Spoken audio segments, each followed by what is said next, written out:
একবার এক কৃপণ তার বিষয় সম্পত্তি যা ছিল সব বিক্রি করে একতাল সোনা কিনে নিয়ে এলো।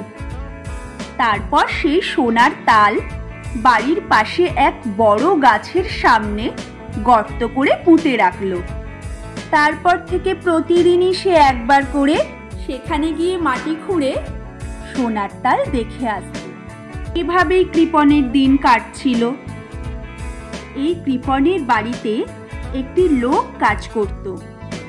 রোজই মনিবকে বাড়ির পাশে নির্দিষ্ট একটা গাছের নিচে গিয়ে মাটি খুঁড়তে দেখে তার ভারী কৌতূহল হলো।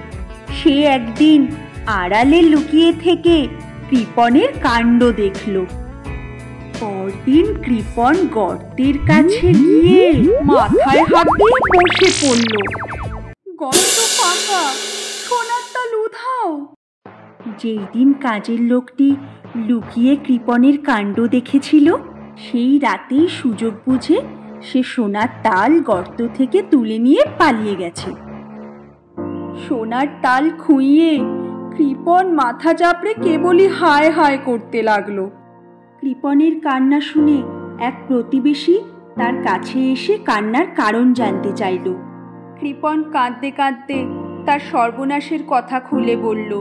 সব শুনে প্রতিবেশী তাকে বলল, ভাই, তুমি বৃথাই দুঃখ করছো। ওই সোনার তাল তো তোমার কোনো কাজেই লাগছিল না। বরং একখণ্ড পাথর ওখানে পুঁতে রেখে মনে করো যে তোমার সোনার তালই ওখানে পোঁতা রয়েছে। কাজে যখন লাগাবে না ঠিক করেছো, তখন সোনার তাল যা, পাথরের টুকরো তাই।